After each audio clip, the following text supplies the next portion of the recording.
Hello my boys, my friends. हाँ, तो कैसे हैं आप सभी? आई होप आप सभी बहुत अच्छे होंगे और अच्छे से आप लोग पढ़ाई कर रहे होंगे, क्योंकि आपका बोर्ड एग्ज़ाम आने वाला है। अब बहुत ज़्यादा समय नहीं बचा है, इसलिए आप एकदम जमकर तैयारी कीजिए। सब कहते हैं आप रात रात उत में मत पढ़िए, मतलब रात में पढ़िए, लेकिन देखिए जैसे आप रात को 7 बजे से 10 बजे तक पढ़िए और सुबह 5 बजे या 4 बजे से 6 बजे तक पढ़िए। बस इससे ज़्यादा आप 1 मिनट भी मत पढ़िए, तब भी आपको सब कुछ याद हो जाएगा और अच्छे से आप लिख पाएंगे। तो चलिए, आज मैं लेके आया हूँ प्रोबेबिलिटी यानी कि प्रायिकता के कुछ क्वेश्चन। प्रायिकता में जो क्वेश्चन है, हमें लगता है प्रायिकता में 3 प्रकार के क्वेश्चन है, जो कि मैं आपको वो तीनों प्रकार के जो प्रायिकता है वो सभी क्वेश्चन मैं यहाँ पर बताऊंगा। तो आप देखिए इसमें क्या है। इसमें कह रहा है क्वेश्चन में 1 से 50 तक की संख्या में 5 के गुणज होने की प्रायिकता क्या है। क्या कह रहा है? 50 तक की संख्या में 1 से 50 तक की गिनती, उसमें 5 के गुणज। तो गुणज का मतलब क्या होता है? 5, फिर 5, उसी 5 में 5 जोड़िए 10, फिर 5 जोड़िए 15, फिर 5 जोड़िए तो यानी कि प्रायिकता मतलब जो इसके बीच में जो 5 वाली संख्या है, 5 का पहाड़ा एक, यानी 5 का टेबल, 5 का पहाड़ा है एक प्रकार से। अब इनके बीच में 5 से 1 से 50 तक के बीच में 5 के कितने गुणज होंगे? 5 दहम्मा 50, यानी कितने गुणज होंगे? 10 गुणज। आपका जो प्रायिकता का फॉर्मूला होता है वो होता है प्रोबेबिलिटी यानी पी प्रायिकता बराबर एन ऑफ ई बटे में एन ऑफ यस।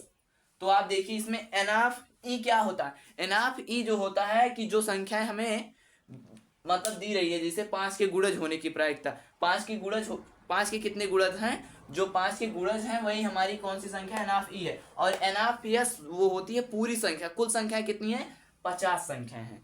कुल संख्या कितनी है? 50 है। यानी कि एन ऑफ ई कितना हो जाएगा? अगर हम यहाँ से गुणज की बात करेंगे 1 से 50 तक के बीच में, तो गुणज कितने होंगे? 10 गुणज। अगर नहीं होंगे तो देख लीजिए 50 तक का 5, 10, 15, 20, 25, 30, 35, 40, 45 और 50। अब इसके आगे हम 55 भी लिख सकते हैं? नहीं लिख सकते, क्योंकि हमें कहाँ तक पूछा था? 85 तक। अब सभी को 50 तक ही पूछा था, तो अब हम सबको गिन लेते हैं कितनी हुई। 1, 2, 3, 4, 5, 6, 7, 8, 9, 10। 10 ही हुए, यानी कि एनाफी कितना है आपका? 10 है। बटे में एनाफियस मतलब क्या होता है? पूरी संख्या है। पूरी संख्याएं आपकी कितनी है? पूरी संख्याएं जो आपकी हैं एनाफियस कितनी है? 50। अब ये आ गया। अब यहीं से 0 से 0 काट दीजिए, यानी प्रायिकता प्रोबेबिलिटी आपकी क्या निकल के आई? 1/5। यही आपका क्या निकल के आया? आंसर।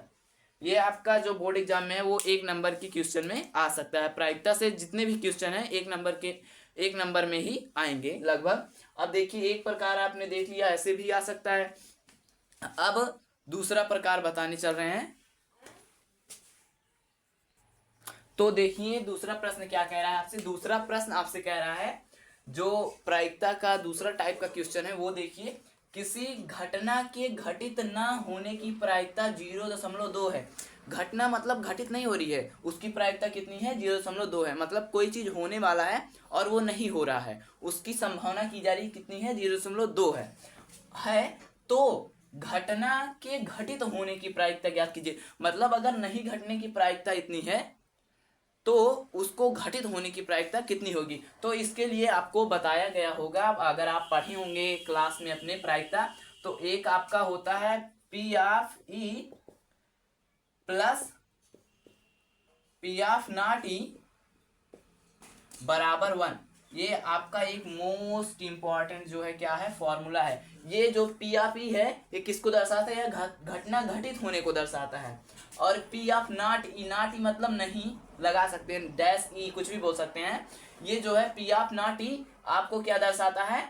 ये दर्शाता है घटना के ना घटित होने की प्रायिकता को। और बराबर कितना होता है? ये 1 के बराबर होता है। यानी अगर जो घटना घटी हुई है और जो नहीं घटी हुई है, दोनों को जोड़ेंगे तो घटना 1 ही आएगी। तो उसी के अनुसार आप देखिए इसमें क्या कह रहा है। घटना घटित ना होने की प्रायिकता कितनी है? 0.2। आपका जो है पी ऑफ नॉट ई जो है वो दिया गया है 0.2 है। और आपको घटना घटित होने की प्रायिकता यानी कि आपको निकालना क्या है, पी ऑफ ई निकालना है। तो पी ऑफ ई जो आपको निकालना है, इसका जो फॉर्मूला बनेगा कैसे बनेगा, देखिए पी ऑफ ई बराबर में, इधर प्लस में था उधर जाएगा माइनस में, 1 minus P of not E, P of not E. अब पी ऑफ नॉट ई कितना दिया आपका 0.2, यानी कि पी ऑफ ई बराबर 1 में से कितना हम घटा देंगे, 0.2 घटा देंगे, 0.2 घटाइए। अब 1 में से 0.2 घटाने पर कितना आएगा, अब घटाइए यहीं पे देखिए पूरा आप, 1 माइनस 0.2। अब दशमलव के नीचे ही दशमलव लगाया जाता है, तो यहाँ पर भी क्या रहेगा दशमलव, और यहाँ पे क्या आ जाएगा 0। अब जब हम इसको घटाएंगे तो यहाँ 1 था, 1 कहाँ जाएगा, यहाँ जाएगा। अब 1 यहाँ गया तो ये कितना हुआ 10, और 10 में से 2 गया तो 8, और यहाँ क्या बचा 0 और दशमलव, यानी कि पी ऑफ ई आपका जो आया है वो क्या आया है 0.8 आया। यही आपका क्या हो गया आंसर। आप ऐसे सवालों को आप ऐसे ही करेंगे। दूसरा टाइप हो गया।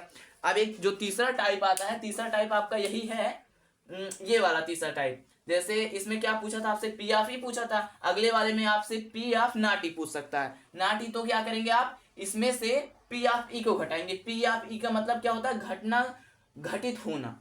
जो घटना, ये तो घटना ना घटित होने की है और ये घटना घटित होने की है। अगर आपसे घटना घटित होना पूछेगा तो आप ऐसे लगाएंगे, और ना घटित ना होना पूछेगा तो आपको इसका मान दिया रहेगा, इसका नहीं। घटाना तो एक ही में से पड़ेगा, एक में से चाहे आप इसको घटाएंगे चाहे इसको घटाएंगे, एक ना एक का मान तो आएगा ही आएगा। तो अब सब ये तीसरा प्रकार भी हो गया, इसी में मैंने बता दिया। तीसरा प्रकार, एक में ये पूछेगा एक में ये पूछेगा, ये पहला प्रकार है। दूसरा प्रकार अब एक पहले बता दिया था। अब जो है आपका अब पहले मैं एक इंफॉर्मेशन आपको बता देता हूँ कि मैं मंडे को हिंदी पढ़ाता हूँ, मंडे को नहीं ट्यूसडे को, मंगलवार को हिंदी पढ़ाता हूँ, और संडे यानी रविवार को मैं एसएसटी यानी सामाजिक विज्ञान के 20 क्वेश्चन जो हैं हल कराता हूँ। और इस बार भी बने रहिएगा आप लोग। और ये जो कराते बाकी शेष समय जो बच रहे उसमें मैं मैथ और विज्ञान को पढ़ाता हूँ। आगे के अनुसार मैं अपने विषयों को और भी बढ़ा दूंगा, बदलूंगा, तो इसके लिए आप बने रहिएगा। और सबसे इसमें जो प्रायिकता का क्वेश्चन है, इसमें सबसे इंपॉर्टेंट क्वेश्चन आपका कौन सा आता है, सिक्कों पर पूछता है। चलिए मैं सिक्कों पर भी आपको एक क्वेश्चन बता देता हूँ।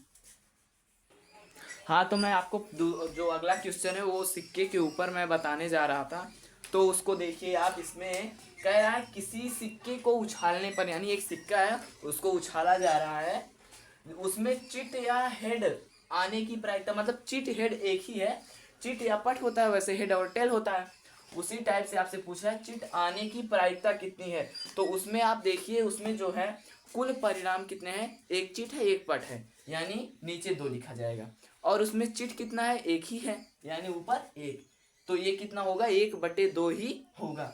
यानी अगर किसी सिक्के को उछालने पर उसके चिट आने की प्रायिकता पूछेगा तो आपको 1/2, क्योंकि 2 ही तो है, उसमें एक हेड है और एक टेल है, और उसमें से हेड कितने हैं, 1 हैं, और टेल कितने 1 हैं। अगर आपसे हेड का पूछे तो 1/2, और अगर आपसे टेल का पूछे तो भी 1/2। और अब से एक मैं बताया था आपको, P of E plus P of not E बराबर 1 होता है ना, यही तो बताया था मैंने। अब उसी अनुसार आप इसमें देखिए, किसी सिक्के को उछालने पर तो उसके हेड या टेल आने की प्रायिकता अगर पूछेगा तो उसमें हेड टेल दोनों मिला के कितने हैं, 2 हैं, और जब वो उछाला जा रहा है तो उसमें एक ही परिणाम तो आएगा, या चाहे हेड होगा चाहे टेल, एक ही आएगा।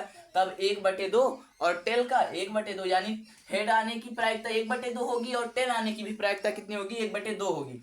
और इसमें जो अगर पी ऑफ ई ये है, मान लेते हैं इसको पी ऑफ ई और इसको मान लेते हैं पी ऑफ नॉट ई, तो अगर हम 1/2 प्लस 1/2 जोड़ेंगे तो कितना आएगा, जोड़िए। और मैंने उस समीकरण को मैं सिद्ध भी कर देता हूँ, जो आपको फॉर्मूला दिया गया था मैं उसको बता भी देता हूँ, एक ही आएगा। मान लीजिए अगर चिट आने की प्रायिकता 1/2 है, आपसे पूछता है चिट नहीं आने की प्रायिकता कितनी है, तब भी 1/2 ही होगी, क्योंकि 1/2 किसकी प्रायिकता है, टेल आने की। अगर टेल आएगा तो चिट, मतलब अगर टेल आएगा तो हेड नहीं आएगा या चिट नहीं आएगा, दोनों एक ही। हिंदी इसका है और ये इसका इंग्लिश है। तो देखिए अब उसी अनुसार इसको देखिए, अब इसको हम जोड़ेंगे अगर कितना हो जाएगा 2/2। अब 2 से 2 काट देंगे, 1/1 अर्थात 1। देखिए आपका यही तो आया, ये देखिए अब जो फॉर्मूला दिया गया उसको भी मैंने क्या कर दिया, सिद्ध कर दिया। तो आप यहाँ तक बहुत अच्छे से समझ लीजिएगा, क्योंकि यहाँ से क्वेश्चन बोर्ड एग्जाम में बहुविकल्पी में भी और लॉन्ग में भी हो सकता है, इक्का दुक्का आ सकते हैं, कुछ पासे पे भी आते हैं और कुछ ताश की जो पत्तियां होती हैं उस पे भी आती हैं। अगर समय मिलेगा तो मैं उसको भी बता दूंगा। आज के लिए इतना काफ़ी। आज इतना जो समझे आप इसको बहुत ही ध्यान से समझे रहिएगा और बोर्ड एग्जाम में जाके धूम मचाइएगा।